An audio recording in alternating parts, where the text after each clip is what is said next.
ಮಾಜಿ ಮುಖ್ಯಮಂತ್ರಿಗಳಂತ ಮಾನ್ಯ ಎಸ್.ಎಂ. ಕೃಷ್ಣ ಅವರು ನಮ್ಮನ್ನು ಅಗಲಿದ್ದು ಭಾಳ ದೊಡ್ಡ ಒಂದು ಆಘಾತವನ್ನು ನಮ್ಮೆಲ್ಲರಿಗೆ ತಂದಿದೆ.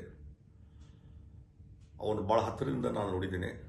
ಎಸ್.ಎಂ. ಕೃಷ್ಣ ಅವರು ಮುಖ್ಯಮಂತ್ರಿಯಾಗಿ ಕೆಲಸ ಮಾಡುವಂಥ ಸಂದರ್ಭದಲ್ಲಿ ನಾನು ಪ್ರತಿಪಕ್ಷದ ನಾಯಕನಾಗಿ ಕೆಲಸ ಮಾಡ್ತಾಯಿದ್ದೆ. ಹೀಗಾಗಿ ಅವರ ಒಂದು ಆಡಳಿತ ವ್ಯವಸ್ಥೆ ಮತ್ತು ಅವರ ಒಂದು ವಿಷನರಿ ನನ್ನ ಕಣ್ಣು ಮುಂದೆ ಇದೆ.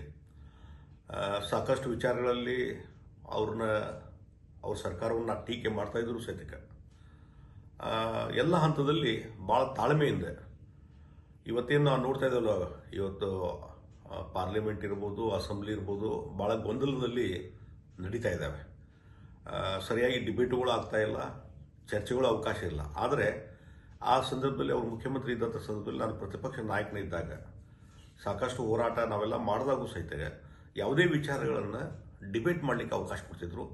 ಒಳ್ಳೆ ರೀತಿಯಿಂದ ಪರಿಣಾಮಕಾರಿಯಂಥ ಡಿಬೇಟ್ಗಳು ನಡೀತಾ ಇದ್ವು. ಅದಕ್ಕೆ ಭಾಳ ತಾಳ್ಮೆಯಿಂದ ಉತ್ತರ ಕೊಡ್ತಿದ್ರು. ಮತ್ತು ಇನ್ನೊಂದು ನಾನು ವಿಶೇಷವಾಗಿ ಎಸ್.ಎಂ. ಕೃಷ್ಣ ಅವರಲ್ಲಿ ನೋಡಿದ್ದಂತಂದರೆ ಒಂದು ಆಡಳಿತ ಸುಧಾರಣಾ ಒಂದು ರೀತಿಯಲ್ಲಿ ಭಾಳ ಉತ್ತಮವಾಗಿ ಆಡಳಿತ ನಿರ್ವಹಣೆ ಮಾಡಿ ಆಡಳಿತ ವ್ಯವಸ್ಥೆಯಲ್ಲಿ ಸುಧಾರಣೆ ತರುವಂಥ ಕೆಲಸ ಮಾಡಿದರು. ಮತ್ತು ಅದರಲ್ಲಿ ಭಾಳ ಪ್ರಮುಖವಾಗಿ ಅವರು ಹಣಕಾಸು ಸಚಿವರಾಗಿ ಕೆಲಸ ಮಾಡಿದ್ದಾರೆ.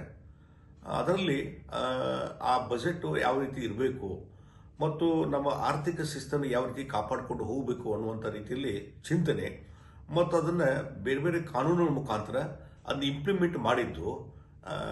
ಬಜೆಟದ ಇತಿಮಿತಿ ಎಷ್ಟು ಇದರಲ್ಲಿ ಖರ್ಚು ಮಾಡಬೇಕು, ಎಷ್ಟು ನಮ್ಮ ಬಜೆಟ್ ಲಿಮಿಟ್ ಇರಬೇಕು, ಅದರ ಖರ್ಚು ವೆಚ್ಚ ಎಷ್ಟು, ಇದನ್ನೇ ಒಂದು ರೀತಿ ಕಾನೂನುಬದ್ಧತೆ ಮತ್ತು ಶಿಸ್ತನ್ನು ತರುವಂಥ ಕೆಲಸ ಬಹುಶಃ ಯಾರ್ದಾರ ಕಾಲದಲ್ಲಿ ಮಾಡಿದರೆ ಅದು ಎಸ್.ಎಂ. ಕೃಷ್ಣ ಅವ್ರ ಕಾಲದಲ್ಲಿ.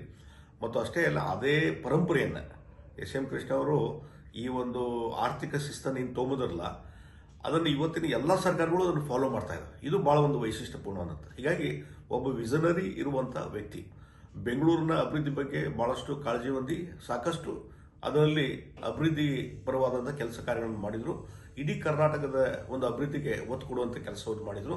ಹೀಗಾಗಿ ಒಬ್ಬ ಉತ್ತಮ ಆಡಳಿತಗಾರ ಮತ್ತು ಒಳ್ಳೆಯ ಮುಖ್ಯಮಂತ್ರಿಯಾಗಿ ಕೆಲಸ ಮಾಡಿದರು. ಒಬ್ಬ ಮೌಲ್ಯಯುತವಾದಂಥ ರಾಜಕಾರಣಿಯಾಗಿ, ಒಂದು ಶಿಸ್ತುಬದ್ಧವಾದ ರಾಜಕಾರಣಿಯಾಗಿ ಬೆಳವಣಿಗೆ ತಗೊಂಡ್ಬಂದರು ಮತ್ತು ಎಲ್ಲರಿಗೂ ಒಂದು ರೀತಿ ಮಾರ್ಗದರ್ಶನ ಮಾಡುವಂಥ ಕೆಲಸವನ್ನು ಎಸ್.ಎಂ. ಕೃಷ್ಣ ಅವರು ಮಾಡಿದರು ಅನ್ನುವಂಥ ಮಾತನ್ನು ಹೇಳ್ತೀನಿ. ಹೀಗಾಗಿ ಅವರ ಅಗಲಿಕೆ ರಾಜಕೀಯ ರಂಗಕ್ಕೆ ಒಂದು ದೊಡ್ಡ ನಷ್ಟ ಅನ್ನುವಂಥ ಮಾತನ್ನು ಈ ಸಂದರ್ಭದಲ್ಲಿ ಹೇಳ್ತೀನಿ. ಮಾನ್ಯ ಎಸ್.ಎಂ. ಕೃಷ್ಣ ಅವರ ಇವತ್ತು ಅಗಲಿಕೆಯ ದುಃಖವನ್ನು ಭರಿಸುವಂಥ ಇವತ್ತು ಶಕ್ತಿ ಆ ಕುಟುಂಬಕ್ಕೆ ಸಿಗಲಿ ಅಂತೇಳಿ ದೇವರಲ್ಲಿ ನಾನು ಪ್ರಾರ್ಥನೆ ಮಾಡ್ತೀನಿ. ಮತ್ತು ಎಸ್.ಎಂ. ಕೃಷ್ಣ ಅವರ ಆತ್ಮಕ್ಕೆ ಶಾಂತಿಯನ್ನು ನಾನು ಕೊಡ್ತಾ ಇದ್ದೀನಿ. Thanks for watching Read, Discuss and Debate with editor Dr. Yan Prashant Rao. Wanted reporters in print, digital and visual media for Bharat Vaibhav Daily Newspaper, BV News 5 Channel and BV Fast Web News from all the talukas of Karnataka, Goa and Maharashtra. If interested, send your resume to 9019229369.